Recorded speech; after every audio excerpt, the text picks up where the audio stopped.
জয় মা। ঝোপের দিকে যাচ্ছি মায়ের দর্শনে, প্রদীপ জ্বালাবার জন্য।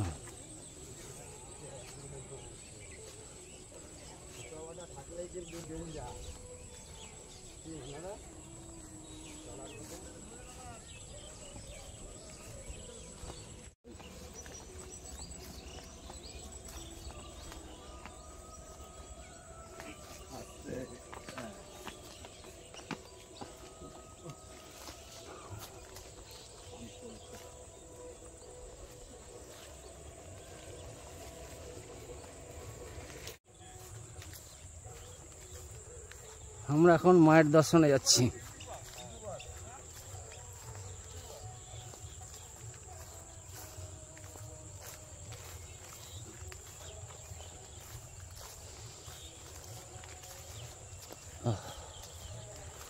এই যে মায়ের মন্দির, এখানে থাকতে হবে মা।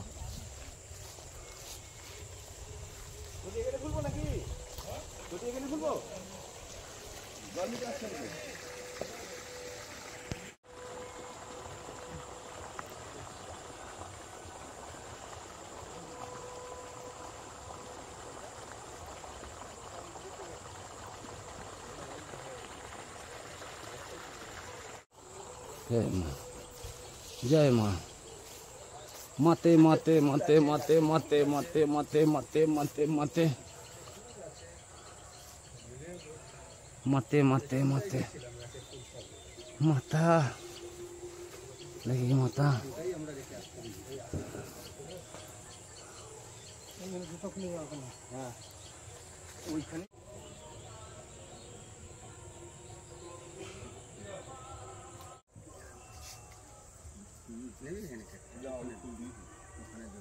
ফুল দিয়েছি।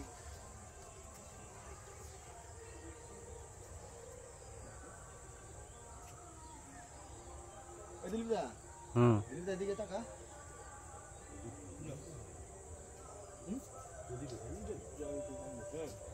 না না, এখানে একবার দেবো না, 500 করে জ্বালা ব্যাপার কর না বলো। সাড়ে তো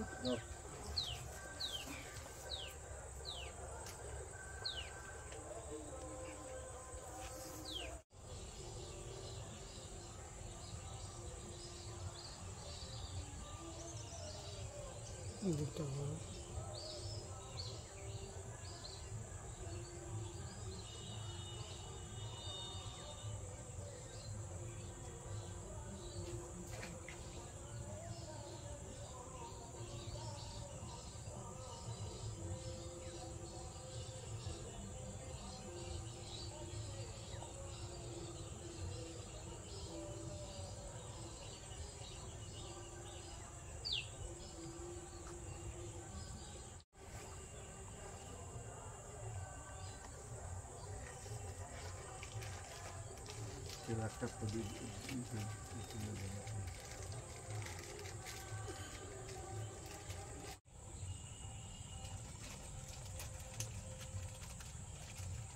দেখো কিভাবে দিল। এই মায়ের সম্বন্ধে কিছু বলো। বলছি এই মা ছিল ডাকাতদের কালী।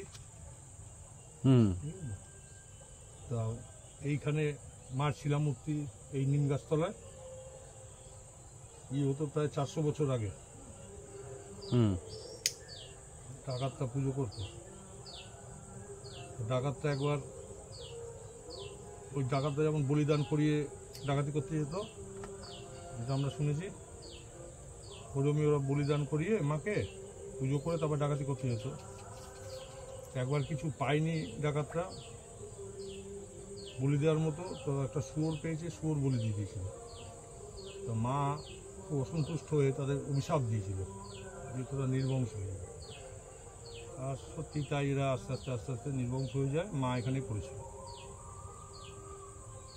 ওকে, এটা হচ্ছিল এই জায়গাটার নাম। এইবার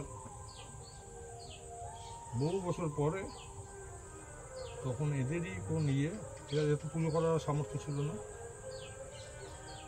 এটা ছিল অ্যাকচুয়াল ডাকাতরা ছিল ডোম সম্প্রদায়ের। ডোম পরবর্তীকালে এই শিলামূর্তি নিয়ে এখানে বাড়ুজ্যে বাড়ি, এখন যে পুরুষ আছে 3 পুরুষ আগে,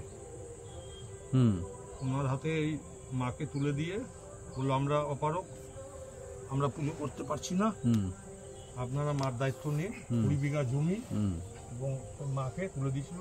তারপরে পঞ্চকুণ্ড আসন হয়ে ওইখানে মাকে স্থাপন করা হয়েছিল ওইখানে। ওকে, এটা হচ্ছিল মায়ের এখানকার কাহিনী। আর তারাপীঠের পূর্ণ দর্শন বলছে, যেটা সাধক বলে গেছে, এইটা থেকে শুরু, ঠিক আছে তো, এইটা হলো চরণ, হ্যাঁ, আর তারা মা হলো মুখমণ্ডলী, হ্যাঁ, আর মুন্ডমালিতলা হলো নাভি। হ্যাঁ, এরকম ভাবে মা শয়নে আছে, এইখান থেকে এইটা অ্যাঙ্গেলে আছে এটা, এই এক সরল রেখায়, এই সরল রেখায় পুরো, এই সরল রেখা মানে এক রেখার মধ্যে এই সামনের রেখাটা রাস্তায় যাচ্ছে, এই সামনের রাস্তাটা, আর ওই দিকেই তারাপীঠ। রেখার মধ্যে মায়ের মানে সাধকরা বলে গেছে, তারা সাধনার ইয়েতে পেয়েছে, এটা হলো চরণ। এটাও ইনি হলো কালী রূপে পূজিত হয়, এই জন্যে কালী পুজোয় তারাপীঠে কিছু নেই, তারা মা তো লক্ষ্মী রূপে পূজিত হয়। আর মুন্ডমালিনী মা নীল সরস্বতী রূপে পূজিত হয়, আর তারা মা হলো লক্ষ্মী রূপে, এই মা হলো কালী, মা কালী। চামুন্ডেশ্বরী নাকি নাকি চামুন্ডেশ্বরী না মা কালী? কালীর বিভিন্ন রূপ। ওই রূপটাই। ওকে, এটা হচ্ছিল মায়ের কাহিনী। এই যে পুজোয় মায়ের মূর্তি তৈরি হচ্ছে তো, ওই ডোমেদের কোনো এক ইয়ে আসবে, তারা স্নান করে ধূপ নিয়ে মাকে ইয়ে করবে যে মা মন্দিরে চলো, তারপরে মাকে তোলা হবে। 400 বছর হয়ে গেছে, এখনো সেই প্রথা চলছে।